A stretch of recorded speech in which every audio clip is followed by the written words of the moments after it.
Hello, amateur anime reviews. Today I'm going to try to look at Texhnolyze. It's an animated series from early 2000s, roughly 2003, 2004.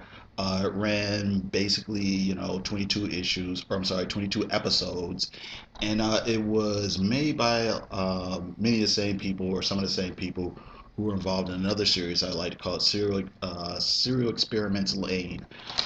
This story, it's pretty interesting. It's a little bit different. Basically, it's set in the near future, and it's really the story of this underground city. Um, a certain amount of the population was forced to live underground, although there are still people living above ground. And the series really explores the how there's different groups and classes and things like that, and also how different individuals kind of interact and react with each other. You've got like underground, or I should say, you've got kind of like organized crime type people. You've got youth gangs. You've got there are these union guys. There's kind of a cult there. Like you said, you've got like politicians and things like that. And then some of the characters we deal with are, well, there's one guy.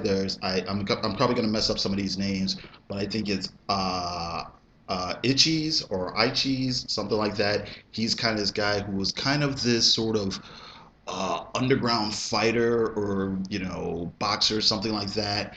And he kind of makes the wrong people angry at the beginning of the series, and he ends up getting technologized. There's a young girl named Ran or Rain, and she seems to have sort of precognitive powers. There's a doctor who kind of fits people up with their cybernetic parts. There's Onishi, who's kind of the boss of this kind of, like I said, uh, organized crime clan, and he's trying to kind of keep stability amongst the various crime families. There's Shinji, who's kind of the de facto leader of this kind of, I don't know if I want to say they're bikers, but they're more kind of like a street gang of youths. And there's lots of other characters, who are involved.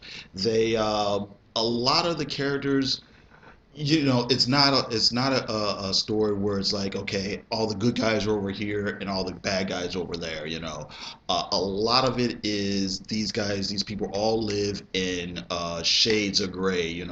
There's shifting loyalties. There's people who have their own agendas and their own motivations. They start out one way, they come out another way, and it's all very interesting. The story's very, very layered. Like I said, they live in this underground city, and it's dark, it's depressing. You feel like things always feel like they're on the verge of breaking down, and the ideal of um, the world, the overground world or whatever, is something that's kind of in the back of people's minds, like, oh, if we can only get to the outside world, things will be better. But at the same time, a lot of people are like, well, that's not a life for me, we'll never be able to make it, that type of thing. um, the whole idea of technologization is, a lot of people are fitted with, for lack of a better word, I guess, cybernetic parts. So some people might just have an arm or limb or something like that, and some people go to the extreme of having almost their whole bodies replaced with mechanical parts.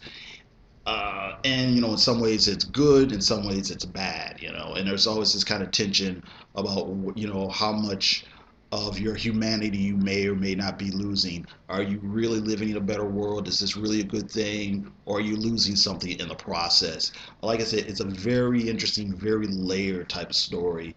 Um, it doesn't if you're looking for an action-packed, edge of your seat type of series, this might not be for you. While there is action and there is some extreme violence, it's kind of sparse. It's shocking when it happens, but a lot of the series is really about mood and atmosphere and just kind of watching the visuals and dig into metaphors and all that sort of thing. Let me think here. Like I said, it does happen. There's scenes where certain people are trying to take over the city. There's lots of like violent street fights, or I shouldn't say lots, but occasionally there's some pretty violent street fights and shootouts and things like that. One thing I didn't, well, one criticism I would have, it's kind of a weird thing, is like I mentioned before, some people have their whole bodies replaced, and at one point, you have, I guess, for lack of a better term, these robot soldiers, where the only thing that's still human is some person's head, and then there's this organic mass that's in the middle of the robot bodies or whatever. And the thing I liked about it was it's just really weird and bizarre and creepy looking, and I like that. But on the other hand, um, it left the robots very vulnerable, and I just thought, who would do that? Who would design, like, robot fighters or whatever, that would have that very obvious organic, vulnerable spot or whatever. I just thought that was kind of weird, seeing as how much the rest of the series seemed really thought out. Like that's, I guess that's about it. It's very, very interesting, very textured, very layered. Like I said, if you want slam bang action, you're probably going to be disappointed. But if you're willing to just kind of sit down and kind of like settle in with the series, you might like it. So that's it. I got to thank you very much, and you all have a good day.